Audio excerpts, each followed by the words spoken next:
This is first episode of recording my thoughts because my phone is full.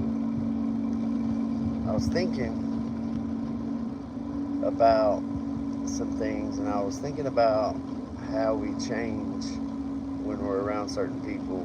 And like for instance, my case, I've kind of been more reserved around my wife, and I can go at work or in public and be comfortable in the sense like I'm not paying attention to what my actions are. Like I don't have to worry about how I talk or how I walk or anything, like.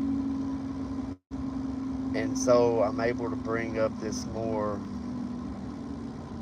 childlike, but not like childish, but like childlike. Like, I was thinking about talking to kids and like, either trying to work with in some way, like coach, or actually just talk to them, like get them curious. I can get lost talking to the kid, talking to a group of kids. Adults, it's not the same, like, because I can almost feel like judgments. I can almost feel like these judgments, or maybe it's my perception of nothing. But either way, I can feel something coming from them that makes me more reserved. And I was thinking about how truthful kids are. Now, they might not know all we know, but in a way, they're still way more honest, unless they've been fractured in some way. And that's when we kind of start learning and protecting ourselves emotionally or whatever. And I was thinking, I had this talk with ChatGPT yesterday, and I was at work, and I usually am very aware of how it's framing questions and when to ask and when to validate and when to do all this stuff. I'm watching it, and before I knew it, though, yesterday, it it had me bawling thinking about my dad. It was asking me questions, and my dad got depressed and sick or something, and he kind of laid around a lot. He was like, he wasn't very active, and I'm not very active, and I had a fear pretty much my whole life, especially when I had kids and got married, that if I didn't keep moving, I was liable to be that way. And anyways, I don't judge them though. And the AI asked, "What's the first thing I think about when I think about that living room with that couch and stuff?" And I just started bawling. I was like, "It was home." A lot of people would have said that I grew up in a traumatic environment because I mean, I've seen some things, but like I never felt that way. I never felt that was true in childhood. Like I felt that we were broke as hell, and everybody, had their opinion of that. But I didn't feel like I was done wrong. Like I was abused in a bad way, um, or neglected, and it felt home. That was a fracture of when I felt comfortable. After that day, when I moved out, and that was the whole point. We were talking about I moved out at 13 and went to live with my mom, and after that day, I felt like I done something, like I betrayed him. But the home feeling after that day, like I never felt at home, except for maybe with my wife, a few brief periods. But and we were talking about that, and that was a fracture. That's what I'm talking about. I didn't mean to get way off on that, but each time we have one of those fractures, it's like our personality or our man. I had different nicknames throughout life, and each time period, that nickname ended about the time, or people, I stopped interacting with them groups about the time that part of me was fractured and went to sleep. And if you do that so much and you're not aware of it, it's like you're not even yourself. You're just reacting from things that happened, and they say it feels the exact same as the first time. It's kind of like the first time you taste a cherry. If you fucking got sick from it, you would not like the taste of cherries. You wouldn't think about it. It's subconscious.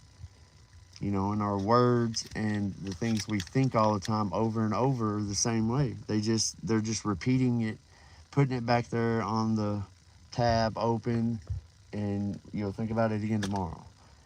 And to be honest, to be truly honest, like a lot of things that we think we can't do, we can, or a lot of things we think isn't possible, we think that, but we also know that it is possible because we don't fucking know.